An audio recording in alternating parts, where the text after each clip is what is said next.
అందరికీ నమస్కారం, welcome to our channel. ముందుగా మీకు ఒక వీడియో చూపిస్తా, చూడండి, తరించండి.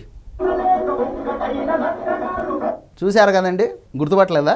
ఈ వీడియోనండి మన మాజీ పర్యాటక శాఖ మంత్రి, నగరి మాజీ ఎమ్మెల్యే రోజా సెల్వమణి, మన ఎర్ర పువ్వు రోజా గారు ఇప్పుడు బంతి పువ్వు రోజా అయ్యారన్నమాట. ఈవిడ 2 చెవుల్లో బంతి పూలు పెట్టుకొని ఫ్లకార్డులు పట్టుకొని తిరుపతి రోడ్ల మీద తిరుగుతోంది.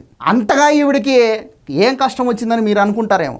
జగన్మోహన్ రెడ్డి గారు మొన్న అన్నారు కదండి, వెన్నుపోటు దినాచరణ చేయండి జూన్ 4వ తారీఖు అని చెప్పేసి. ఆయన గారు పాల్గొనలే, మీరు మళ్ళీ ఆయన గారు ఎక్కడన్నా పాల్గొన్నాడేమో అని చెప్పేసి యూట్యూబ్ అంతా ఎతుకుతారేమో. నేను ముందే చెప్పేస్తున్నా, ఆయన గారు ఏం పాల్గొనలే. ఊరికనే ఆర్డర్ వేస్తాడు, వెళ్ళిపోతాడు బెంగళూరుకు. ఆడపోయి సెటిల్ అవుతాడు ప్రశాంతంగా బెంగళూరు ప్యాలెస్లో, యలంక ప్యాలెస్లో కూర్చొని పఫ్ఫులు తినుకుంటా పబ్జీ ఆడుకుంటా ఎంజాయ్ చేస్తూ ఉంటాడు. వీళ్ళు మాత్రం ఇట్లా రోడ్ల మీదకి వచ్చి ఏందో వీళ్ళు ఇష్టం వచ్చినట్టు, ఇంకా వీళ్ళ బాధ ఏందో, వీళ్ళు ఎగ్జిస్టెన్స్ కోసం వీళ్ళ తాపత్రయం అనమాట. ఇదంతా పక్కన పెడితే నిన్న కర్ణాటకలో 11 మంది చనిపోయారు. ఈ ఆర్సీబోలు కప్పు కొట్టినారంట. ఆడ జనాలు పోయి ఏదేదో చేశారు, 11 మంది చనిపోయారు. సోషల్ మీడియా ఏమంటుందంటే, జగన్మోహన్ రెడ్డి గారు ఇక్కడ వెన్నుపోటు దినము చేయండి అని చెప్పేసి వాళ్ళ క్యాటర్కి ఆర్డర్ ఇచ్చి బెంగళూరుకి ఎక్కాడు ఫ్లైట్. అక్కడ అడుగు పెట్టాడో లేదో ఆ 11 మంది ఫట్ అన్నారు. సరే, సోషల్ మీడియాలో ఏముందిలే, ఇట్లాంటి కామెంట్స్ చాలా వస్తూ ఉంటాయి. ఇప్పుడు మన ఎర్ర పువ్వు రోజా గారు బంతి పువ్వు అవ్వడానికి రీజన్ ఏంటి అంటే, ఈవిడ గారిని నగర్లో లెఫ్ట్ లెగ్తో తన్నారు నగర ప్రజలు.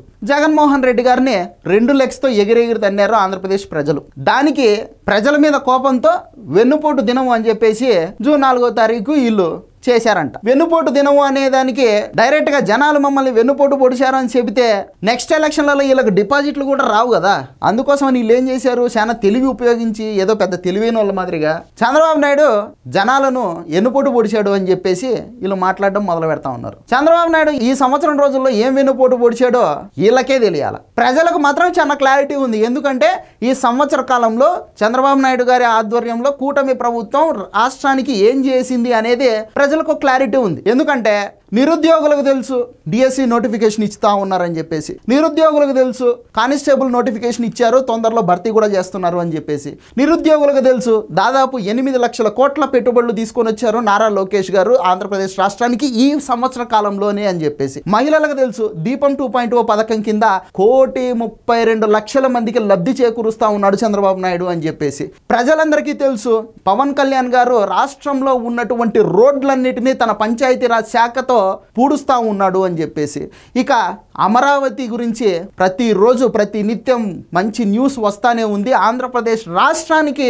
ఒక రాజధాని కడతా ఉన్నారు అని చెప్పేసి ఆంధ్రప్రదేశ్ ప్రజలంతా అనుకుంటా ఉన్నారు. ఒక్క ఏడాది కాలంలో ఇన్ని పనులు కూటమి ప్రభుత్వం చేస్తుంటే కూటమి ప్రభుత్వం జనాలకు ఎన్నుపోటు పొడిచింది అని చెప్పేసి వీళ్ళ ఎగ్జిస్టెన్స్ కోసం అని చెప్పేసి, నోటికి నేలకు నరం లేదు కదా అని చెప్పేసి ఏది పడితే అది అంతా వాగుకుంటా చెవులల్లో ఇట్లా బంతి పూలు పెట్టుకొని, శామంతి పూలు పెట్టుకొని, రోజా పువ్వు రోడ్ల మీద తిరుగుతుంది. నాకు అర్థం కావట్లే. 5 సంవత్సరాలు టైం తీసుకున్నారు 250 రూపాయలు పింఛను పెంచడానికి. చంద్రబాబు నాయుడు వచ్చి రాగానే 1000 రూపాయలు పెంచి 4000 ఇస్తున్నాడు. ఎవరిది వెన్నుపోటు? మద్యపాన నిషేధం చేస్తానని లిక్కర్ పాలసీలు మార్చేసి 1000 కోట్ల రూపాయలు లిక్కర్ స్కామ్ చేశారు. అది వెన్నుపోట? ప్రజల చేతనే మద్యం అమ్మిస్తూ ట్రాన్స్పరెంట్ గా ప్రతి రూపాయిని కూడా ప్రజల ముందే ఒక వెబ్సైట్ లో ఓపెన్ చేసి పెడతా ఉంటే అది వెన్నుపోట? ఏది వెన్నుపోటు?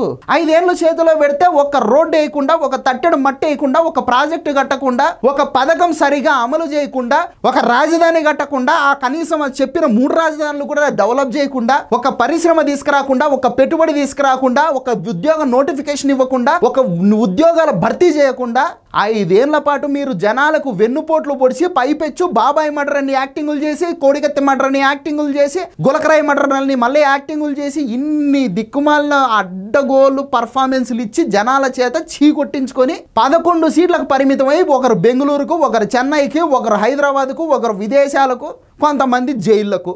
ఇట్లా అయిపోయింది మీ బతుకు. పల్లాకులు పాల్పట్టి వినారు. మీరు వచ్చి ఇప్పుడు చెవులలో బంతిపూలు, శామంతి పూలు, మల్లెపూలు, రోజా పూలు పెట్టుకొని రోడ్ల మీద పట్టుకొని తిరుగుతా అంటే చూసే వాళ్ళకి ఎట్లుందంటే చెయ్యిలు మారరు, వీళ్ళ జీవితం ఇంతే అని అంటా ఉన్నారు. కొంచెమైనా కానీ సిగ్గు తెచ్చుకోండి. జనాలు మిమ్మల్ని ఎందుకు ఓడించినారో తెలుసుకోండి. అది తెలుసుకోనంత వరకు ఇట్లా చెవులలో బంతి పూలు పెట్టుకున్నా, రోజా పూలు పెట్టుకున్నా, శామంతి పూలు పెట్టుకున్నా, కాలీఫ్లవర్లు పెట్టుకున్నా, ఇంకేం పెట్టుకున్నా కూడా ఏం ఉపయోగం లే, వేస్ట్. పైగా నగిరి రోజక్క నీకు మాత్రము ఆడుదాం ఆంధ్ర అని చెప్పేసి ఒకటి రెడీగా ఉంది. నీకు మాత్రము తిరుమల దేవస్థానంలో నువ్వు అడ్డంగా అమ్మేసుకున్నటువంటి తిరుమల టికెట్లు, దర్శనం టికెట్లు అదొకటి రెడీగా ఉంది.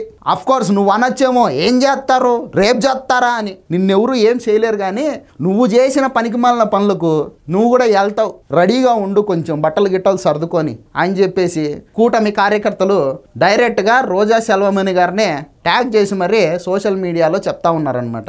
నువ్వు ఎన్ని బంతి పూలు పెట్టుకున్నా, ఎన్ని శామంతి పూలు పెట్టుకున్నా, ఇంకేం పెట్టుకున్నా ఏం ఉపయోగం లేదు. నగర్లో నీకు ఏమాత్రం కూడా ఒక % కూడా పొలిటికల్ మైలేజ్ రావట్లేదు, ఇంకెప్పటికీ రాదు కూడా అని చెప్పేసి అంటా ఉన్నారు. సో స్ట్రాటజీ అన్న మార్చండి జగన్మోహన్ రెడ్డి గారు. వీళ్ళని నమ్ముకుంటే ఏం ఉపయోగం లే. ఇంకా ముందు నుంచి మీరు ఏదైనా కానీ ప్రోగ్రాములు చేయమంటే మీరు కూడా ఒకసారి ఎట్లా వచ్చి ఒక 2 నిమిషాలు కనపడేసి పోండి. ఇప్పుడు రాజు లేని యుద్ధం ఎంతసేపు అని చేస్తారు చెప్పు? రాజు లేకుండా యుద్ధం ఎవడూ చేయలేడు. రాజు ముందరుంటే సైనికులు ఎంతసేపు అయినా పోరాడగలుగుతారు. ఇది గుర్తుపెట్టుకోండి. ఇదే వీడియో. ఈ వీడియో నచ్చితే లైక్ చేయండి, సబ్స్క్రైబ్ చేయండి, షేర్ చేయడం మాత్రం మర్చిపోవద్దు. Thank you.